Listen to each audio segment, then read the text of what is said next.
I was hoping to come out this morning and check out the sunrise. I'm not even sure if I'm at the right time or, well, it looks okay. And there's a bit of cloud around, so I'm not really sure what's going on. And I'm not even sure what the sunrises are like down here in Batu Karas. It is 5:45, so it's quite early. And the locals are already awake. I'm gonna head down to the beach and see what I can see. Hopefully there's something down there, because over that direction there's actually no cloud. And during these wet seasons, that's a bit of a luxury, I think. Pagi, Bu. Pagi. The guy who owns the place, his name is Dadang. He's married to a Swedish woman by the name of Ingrid. And Dadang was telling me that I should check out the other direction of Batu Karas, the area that no one else really goes because there's nothing there for surfing. It's not sort of naturally interesting. But when you get there, it actually reveals itself to be something quite good. There's apparently some sort of lagoon up there somewhere. He reckons it's pretty good. So I thought I'd go for a walk up there along the beachfront road and see see what's up there and have a bit of a wander around. This is still the village of Batu Karas, though. It goes for quite a long way. Well, I mean, we call it Batu Karas generally, but it's probably got like some sub-name or something somewhere, I'm sure. Just on the point of Dadang and Ingrid, they own a place that I'm staying at called Sadati Homestay. They built it themselves, from the ground up, from nothing. And it really takes a special kind of something to be able to get it right. I know that a lot of homestays that you stay at, not all, but a lot of homestays you stay at, just a bit, something not quite right about them. But at this place, it just suits me absolutely perfect. Now, pricing does depend on, what time of year you go there and that sort of stuff, and how many people you got. It fluctuates like most places. But I'm paying $350,000 a night. And I think it's a fair deal, It's just a wonderfully, wonderfully relaxing place to stay. There's something about it that just has a special something. I really love a few points about it, though, that I just have to talk about. The first point is that, these days, because land is at such a premium in a place like Bali, most properties are building right up to the edge of the property, and you sort of feel a little bit hemmed in at some places, not every place. I mean, you go and stay at the Hyatt Regency in Sonora, you don't feel hemmed in at all. Like, it's got beautiful sort of flowing gardens and so forth, but a lot of smaller places feel a little bit hemmed in. That you sort of lose those gardens that you used to have back in the day in a lot of places these days, especially if it's anything slightly modern. There'll be hardly any gardens. And I think it's one of the reasons why a lot of us sort of still, even though a place may not be modern, we still sort of gravitate towards those sorts of places that are a little bit more spaced out, have a bit of a garden. I mean, it sounds a little bit, a bit silly, doesn't it? I'm gravitating because there's a garden there, but it actually makes a difference. And this place that I'm staying at, and in almost all places here in Batu Karas, they have these large gardens because there's a lot of land here that hasn't really been developed yet. I mean, one day it'll probably get to that point, but at the moment, people have sort of bought up like a big block of land like that and thought, what am I going to do here? I'm not going to put 100 rooms on it. I'm just going to put like 5-6 rooms, and then the rest of the space they turn into a garden, and it's just beautiful and peaceful. Okay, I'm getting into the ocean now. I can see what looks like the start of a sunrise. There is a bit of cloud out there though, but I can see some pink. It looks nice. Oh, that's nice, that's nice. I reckon that might even get okay a little bit later, but might just have too much cloud there, I'm not sure. This is the sort of the beach down pretty much closer to where I'm staying. Like, it's still just as beautiful as in that central area. Like, it's just beautiful everywhere. And you could easily go out, like if you're a decent swimmer, you can easily go out for a swim in there. Just don't wear any green, so you don't get done by New Roro Kidul. I wish I could say that fast, I just can't. New Roro Kidul. But yeah, beautiful. Love that sunrise, beautiful. Got a family down here from Bandung. Having a bit of bikin konten ya. Aku juga. Oh ya. Ya, lagi apa? Jalan-jalan. Jalan-jalan. Dari mana? Bandung. Bandung. Daerah mana? Bandung, Jawa Barat. Ya, tapi daerah Campur beneran Bandung soalnya. Dago, dago. Oh, Dago. Ya, ya tahu. Aku dulu tinggal di sana, di Caringin. Ya, pernah tinggal di Cimbeluit. Oh iya. Ya, betul. Oh, di Kopo ya? Aku dulu di Holis. Sekarang di mana tinggalnya? Sekarang di Bali. Bali. Oh, berarti sudah lama tinggal di Indonesia. Ya, udah lumayan lama. Ya. Oh, anak Kopo. Ya, mari ya. Getting back to that accommodation story, the other thing that sort of gets on my goat a little bit these days in Bali is that what is sold as luxury to the youngsters is it's a little bit of a cheat, really. They're these concrete boxes with a plunge pool. And people go, oh, this is just amazing luxury. The thing is, with those places, you can build them on a tiny block of land, a really tiny block of land. You make them 2 stories, really narrow, put a little plunge pool out the front and call it a villa. And you can sell it sell it or rent it out for huge prices. But for me, that's not luxury at all. For me, that's actually the very meaning of hell. I don't go on holidays to stay in a place like that with a big wall around it, just totally isolated from the world. I want a bit of space if I can get it. And that's the other thing about this place is that the rooms here at this place sort of have a really good veranda and outlook over that huge garden. It just feels like you have a lot of room and you don't feel hemmed in. I will show you it when I get back to the room, just to sort of give you a look around. It's not going to be like a review or anything like that. It's just going to show you, some of the things I've been talking about. But, I just feel that sometimes in Bali, I think it's going the wrong way. People have got it wrong. Well, I can understand why it's happening because of the prices of land and so forth, but people are actually buying it. That's the thing I don't get, People are thinking it's some sort of luxury thing to have a small concrete box, and I just don't. So I suppose for me, what I'm getting at, for me, luxury is really about space, isn't it? It's about how much space you get, and how much time. I mean, it sounds a bit silly because you can just create your own time, but often I think what you get in some of these more densely populated places is that time seems to speed up as well, just by the nature of the way that the building's built and your living environment and so forth. Got some runners here.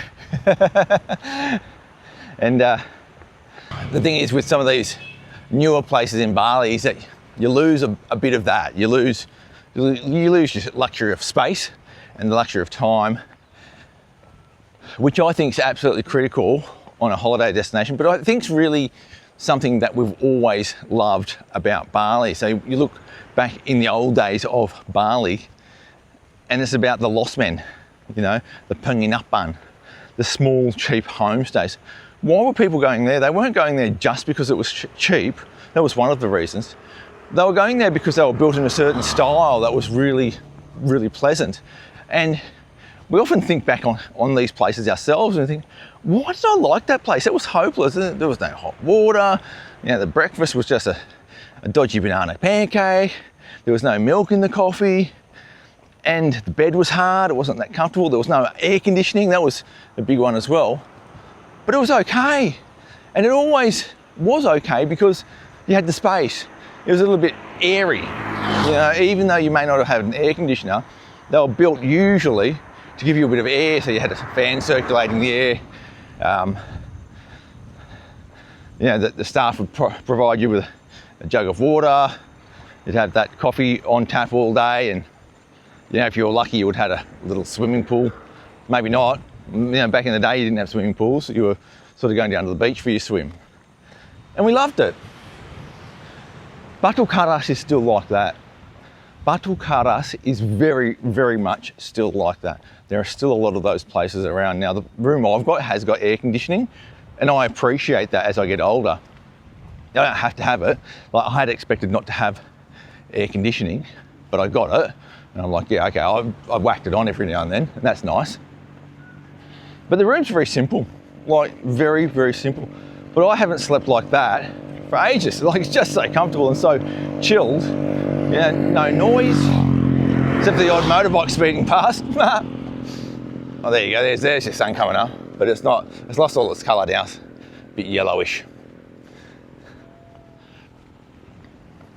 And it's just a really relaxing place. I think we just have lost that sense somewhat in Bali now. Now, when I think to Sanur, I really think about a bunch of homestays which still do exist that give you some of that feel. It's hard in Sanur because land prices have gone through the roof, but there are some families that still have kept their homestays and guest houses pretty much as they've always been. They may not be the big sprawling gardens of Kuta of old, but they're not far off it, to be honest. Like, I can think of a couple straight off that have a pretty good feel about them. Like, they have a bit of open space. They're not sprawling, but they're not that hemmed in either. Like, I can think of Linda Villas too. Like, they are big rows, a big block, concrete block of rooms, but you step out and you have a massive, massive pool and then a little garden area. And it has a sense of a bit of space there, just the way it's designed. Sweet Corner is built on a very small block of land. They've managed to put in a little plunge pool in there and a tiny garden, but it works as well. Like, it does feel like you've got a bit of space, you've got a bit of a balcony, you know? So just straight off, without even giving it too much thought, that's what I've got. Pagi! Okay, morning. Yeah, morning. Yeah. Might get on that beach. Oh, she's looking beautiful now, look at that. That's nice. Looks quite moody up there, doesn't it? I don't feel like it's going to rain yet.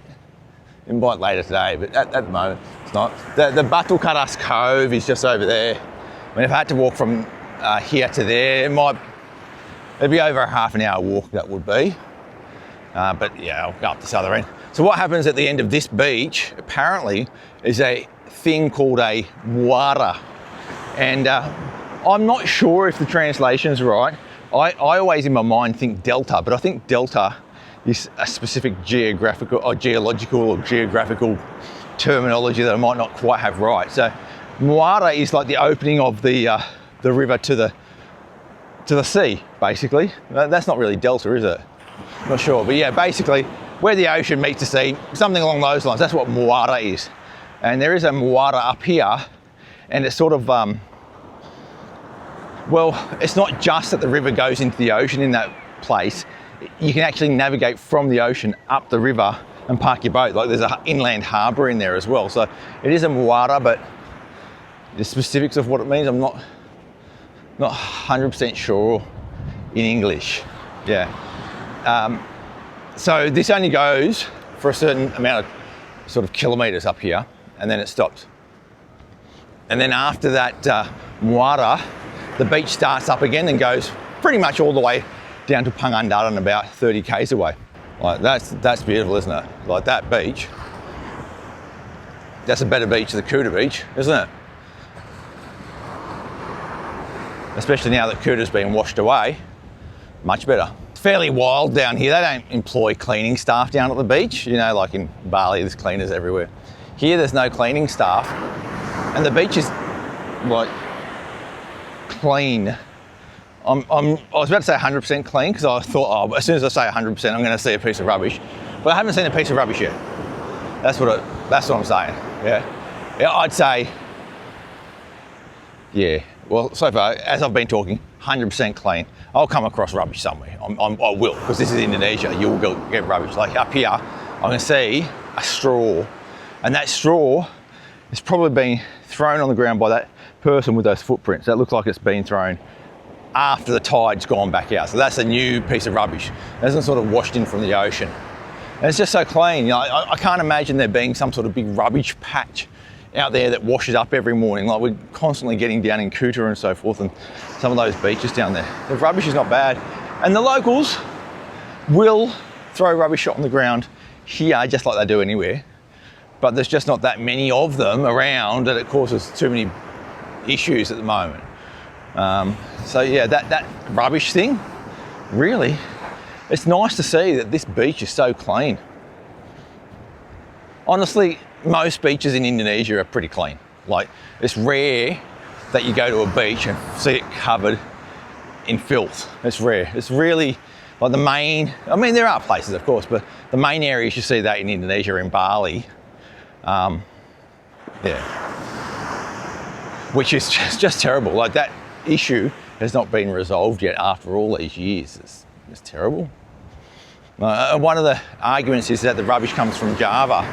But if the rubbish is coming from Java, then every beach should have its own sort of, patch of rubbish on it, because it's all washed from somewhere else. But just, you don't find that so much. Yeah, as I said, I mean, there are beaches outside of Bali with rubbish on them, but not a heap, not a heap. This is a pretty special beach. In fact, the beach is fairly similar all the way down the coast, all the way to Pangandaran. It's this sort of goldy, blacky beach. Like, it's not a white sand beach, it's got some volcanic ash in it or something like that. And it's, it's obviously got the yellow from the sand as well.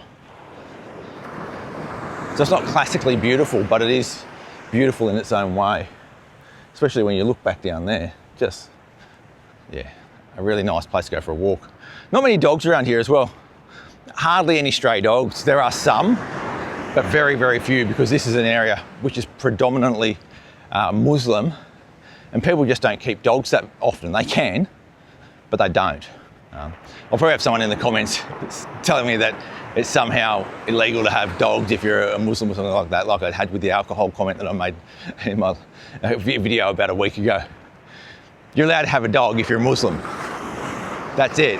Like, do whatever you want, really. I've got plenty of friends who have dogs, who like dogs, and they're Muslim. You know, they can find a way in their religion to make it work for them. And that's what matters, isn't it, with religion? It's your own thing. There you go, it looks like a dingo. Now, I've just turned a corner here along this beach. I don't know why there's a little corner on the beach. I've never seen that on a beach before, really. Just turns a corner like that. I've turned a corner on the beach, and then the wind is just howling up here now, absolutely howling. And you'd expect that if it's howling straight into the shore, any rubbish that's around will get washed straight up. But again, it's pretty clean. If I look up further up there, there is a bit of rubbish up there, to be honest. A lot of the old trees and sticks and branches, but it's not too bad, actually. And because you've got such a wide beach, it doesn't really matter too much anyway. Look at that. Beautiful, isn't it? I've got a funny feeling that that little breakwater over there might be the entrance to the river, which is my destination for today. I hope so. Hope that's what it is. Oh, I'm at the Muara. Look at that. But I actually thought I'd come to a road. I thought this might be a road up on top of this thing here, but it's not, just a pile of rocks. So I'm gonna have to try and find my way out of here. I was actually trying to go to a lake, and I don't know where that thing is. I'll have to go and look for that. All the boats are coming back in from fishing at the moment, and around, like, they can go up the river quite a long way, and there's a harbour that they can go and park in. And yeah, that's all been done up over the years. They've put a good lot of effort into building up the infrastructure for the fishermen around here. Now, one famous politician who's not in politics anymore, I don't think, but she was one of the previous fisheries ministers, and her name is Susi Air. You'll need to remember that name. Well, you don't have to. Like, I'm just saying, like, that name's going to come up again later. Maybe not in this video, but maybe another video. Susi Air, and she's a really interesting character. She has a very strong way of dealing with things as the fisheries minister, and things like blowing up boats from people who are fishing illegally and raping the oceans and that sort of stuff. And she was very passionate about enforcing these rules. And the reason is that she started off her life in Pangandaran, just down the coast over there. And she knows all too well what these fishermen go through at times due to illegal practices. And they want things to be kept the way they are, so the fish can still be caught and their livelihoods aren't sort of degraded by illegal fishers coming in and wrecking the joint, which is what sometimes happens. It's getting a bit dodgy here on these rocks now. Getting a bit dodgy. But more interestingly, she actually started a business from here in Pangandaran of getting fresh seafood to market in a more timely manner. One of the big problems in Indonesia is logistics. You can be a great farmer. You can be a really good farmer. You can be efficient and have all the best techniques, and you might have a few unique ideas about how to do your harvesting or what have you. And the same for fishermen as well. You might be a good fisherman, or you might have all the best products, best quality, but if you can't get your product to market, I'm off that thing now. If you can't get your product to market, you can't get a good price. It doesn't matter how good you are. You can never get a good price for your product. You're always going to be poor because of access to markets and logistics. And in Indonesia, it's a big problem, especially a place like Batu Karas or Pangandaran. If you're a fisherman here, where are you going to sell your fish to? Because the nearest big city is Bandung, and it takes about 7 hours by car. So what do you need? Well, you're going to need an ice factory nearby to produce ice, to get the fish on ice straight away. So the fishermen are going to have to put them on ice when they catch them. They're going to need refrigerated vehicles going back and forth to Bandung. And that's if Bandung is your market. You know, Bandung may not be able to accept your supply of fish, but let's just say that was your only market. Well, that's it, you've got one, if you can implement those systems. What if you're getting some products that are really expensive, like crayfish? What are you going to do with those? They probably don't have enough market in a place like Bandung. You might want to export them. How are you going to do that? It's very, very difficult. So what Susi did, she came up with a plan to like she bought an aeroplane. She just bought an aeroplane, got a guy to fly it, and then that then gave her access to whatever market wanted her products, or wanted the local products in the area of Pangandaran. And it became a really successful business over the years. And those flights still operate to this day, ferrying seafood to the big markets, especially Jakarta, which is, you know, just such an enormous market. You could always sell all your fish there. So, you know, all the expensive stuff does get, oh, here we go, little dirt road. All the expensive stuff does get ferried to Jakarta. Now, whether it gets exported from there, I don't know. But at least you've got a big market which you can sell into, and you can get better prices for your products. That sort of ingenuity is really important here in Indonesia, because if you wait for the government to go and build a toll road, you will be waiting, well, more than a lifetime. It won't happen in your lifetime. I was speaking to a couple of tourists the other day here in Batu Karas, and they were telling me that there are plans from the government to build a toll road from Bandung quite a long way down towards Batu Karas. Not all the way, but along the old main road. And they were fearful that Batu Karas would change and not be the same after the toll road is built, because a lot more people, domestic tourists, will be coming here and wrecking the place.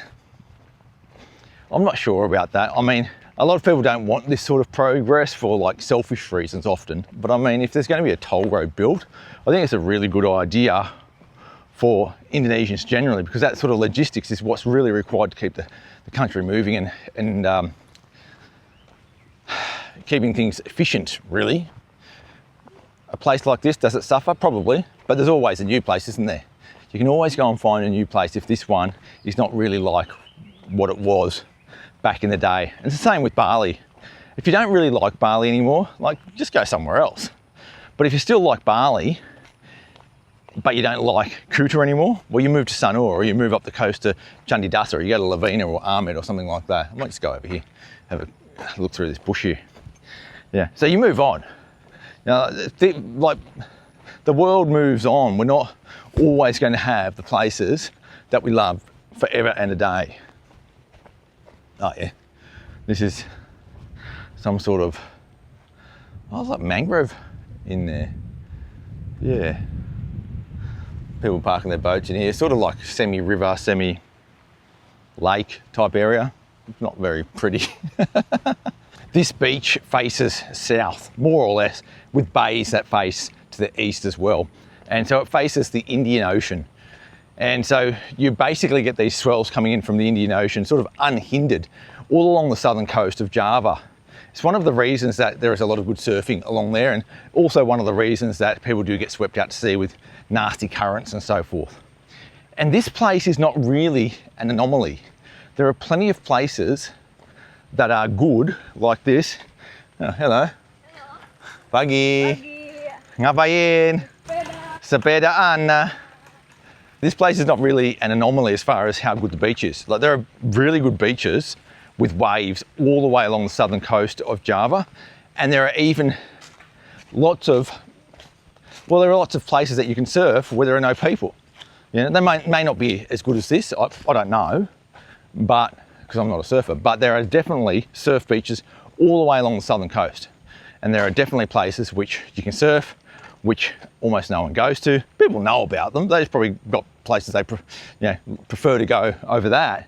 And this sort of rural, laid back atmosphere next to the beach is everywhere along that southern coast. The problem is, for most people, is that from a tourism perspective, if you're doing it real local style, staying in a little lost man, and the staff are really not catering towards foreigners, they're catering towards local tourists or what have you, it can get a bit crappy, really. It can be a bit unenjoyable. You do want some Western comforts for sure. You want some things, like in the homestay I'm staying at now, it's just some things that are just polished a little bit to make your stay a little bit better, Like in the morning, I'll get a banana pancake. It's really nice. Like, I don't want my breakfast to be some processed sausage and a cold egg. Just something like that, which you might get if you're staying in a dodgy lost man somewhere else. Like, I can cope with it, but if I'm going on holiday, that's not really what I want. As with most great places here in Indonesia, the issue of access really becomes the main issue, hampering a place like this becoming a really big place. I can't imagine this ever becoming the new Canggu. It won't be. It can't be, because access is so difficult. Even for domestic tourists, it's a pain to get to as of now. And I can't imagine that changing. Even in 10 years, it will change a little bit, but it's not going to be like Bali in 10 years for sure. Give it 20, 25 years maybe, but even then, I don't know, access is still problematic. There is a local airport here. Like, you can walk to it, it's pretty close. But it is such a tiny, tiny airport. The only planes they can put on there are like little 10-seater planes. So that by itself limits capacity here. That plane flies both to Bandung, which is not that easy to get to be honest, from international destinations these days. And it also flies to Halim, which is in Jakarta, which does serve a bit of Indonesia and a bit of international destinations, but again, not that easy. Like, Halim's not a major airport. It's not well, it is major, but it's not like the main airport in Jakarta, Soekarno-Hatta. So access is still a little bit of a problem, and the capacity's not there. But if you wanted to come here, like, you can do it. It's not that big a deal. And incidentally, the airline that flies between Halim and here, Halim's the airport that I flew into from Bali. So you can go Bali, Halim, change planes, and then come down here. The airline that flies down here is called Susi Air. And Susi Air is the airline created by Susi Pujiasti. She's the one that created that. So on the airplanes that fly back and forth, she whacks on a few passengers and freight as well to get that sort of balance going, I guess, of cargo and passengers. She's also got another airstrip down on the beach in Pangandaran for some reason. I'm not sure what that's all about. But yeah, she's a real entrepreneur. So access here is there. I spoke to a couple of French people the other day here in Batu Karas. I said, how did you get here? Because I was curious, how are these foreigners getting down here? And they said, well, they got to Jakarta, they stayed overnight in Jakarta, and then they flew on Susi Air the next morning to here. But apparently the most common way that foreigners get here is they fly into whichever airport they can in Jakarta, and then they'll get a car and a driver, and that can usually be arranged through your accommodation if you've booked in advance. Arrange a car and a driver to pick you up, and they'll take you all the way down here. And it's a fairly long journey, but if you're willing to do it, Is there someone screaming behind me? That car, someone's screaming at me. But if you're willing to do it, like maybe an 8-hour journey, maybe more. Yeah, 8 hours. Is it? I don't know. It's a pretty long journey. It might even be longer. Depends on the time of day as well. Like if you're on a weekend, you get caught up in traffic snails and stuff. It can really sort of stretch out. It's at least an 8-hour journey. I would say more like a 10-hour journey would be a more realistic time frame. And then you've got stops and that sort of stuff as well. But it's not a big deal. Like if you got to Jakarta airport at 9 in the morning, you can get down here by dinner time. That's not too bad. The other thing is that Jakarta airport is so well connected. Like you can even fly into, like with Qantas, you can buy a ticket that's sort of, like you could depart from Melbourne or Sydney or what have you, fly direct to Jakarta on that plane, and then book a ticket that's return from Bali, and then your internal flights you just sort out yourself. You can do that, it's pretty easy.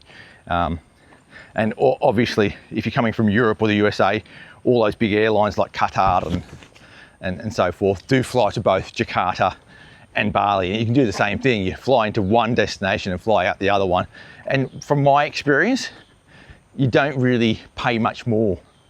Often you pay less because Jakarta is a much cheaper airport to fly in and out of than Bali. I might just head back to my room now and show you a little bit about what I love about this particular guest house. And if you're ever in Batu Karas, you know, why you should come to Sadati Homestay. Really love it. Just thought I'd show you this little place over here across the road. It's a coconut plantation, which are still very popular in this part of the world. I know that in Bali, once upon a time, we used to have a lot of coconut trees, and I really love coconut trees because they give me the tropical feel, the tropical vibe that I just don't think you get so much anymore in Bali like that. I really wish there were more coconut trees.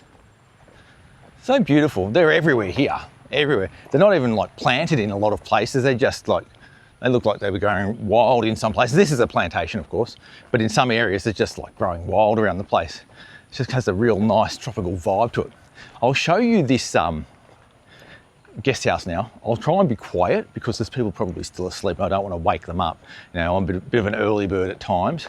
So this is the place. It is literally someone's house that they've built a few huts on for guests. That's what it is. It's a homestay, a real deal homestay. Hello, buggy. And this is the gardens. Very simple, very simple. Yeah, there's actually a little hut over there that you can stay in as a private hut. That's the family's own house. There's like a communal hut here where you can go and get drinks and coffee and so forth, or if you need to have a meal, you can go and have your meal down there. They provide, there's a little kitchen there, you can prepare your own food in if you want, but I wouldn't do it. And then you've got these series of huts here with 2 rooms in each of those, and then that I think is a private hut. Yeah, and the gardens are just beautiful. Look at these hammocks slung around the place, and you can just see yourself just relaxing in one of those for hours and hours on end. And you can't hear much. Like you occasionally hear the mosque go off, but I've got to say, the mosque is atmospheric. It's not abrasive at all. It provides a little bit of character to the place.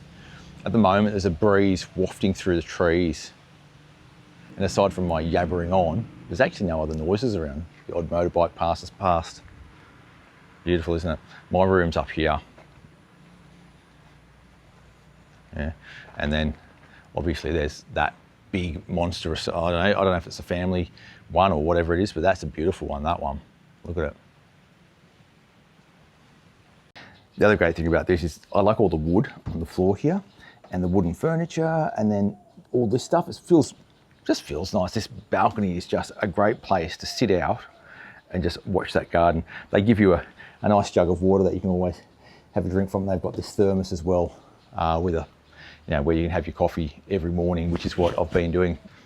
So you can see inside, it's a pretty simple arrangement. Like that bed is a simple bed, but you know what? It's so comfortable. Clean sheets, you have a clean blanket, like it's not ratty or anything like that, really nice. And you don't need much more. You have an AC up there. You get a bit of storage space here. Look at that. Look at that stack of cash. And then, you get some dirty clothes on the floor. And that's about it. But the thing about this place, and I think I showed you this the other day, is that this cold water shower as well, which is quite nice. The thing about it that is interesting to me is that there is something quite intangible about this place, which is really appealing. And this is the thing about when you find a good place, you find it hard to explain what it is really you love about it. But it's the intangibles, it's the atmosphere. There's that something special, which is hard to put your finger on. For me, it's the peace and quiet, the relaxed nature of the place. Probably the owners being nice people. Like, honestly, that makes a big difference. I'm going to get a banana pancake once again from a brekkie. Sort of brings me back like 30 years. Maybe some of that's what it is. I don't know, but I could imagine this similar style place on another property not being that good. This is a good one, and I would recommend, if you're coming to Batu Karas, you have to come to Sadati Homestay. It's brilliant.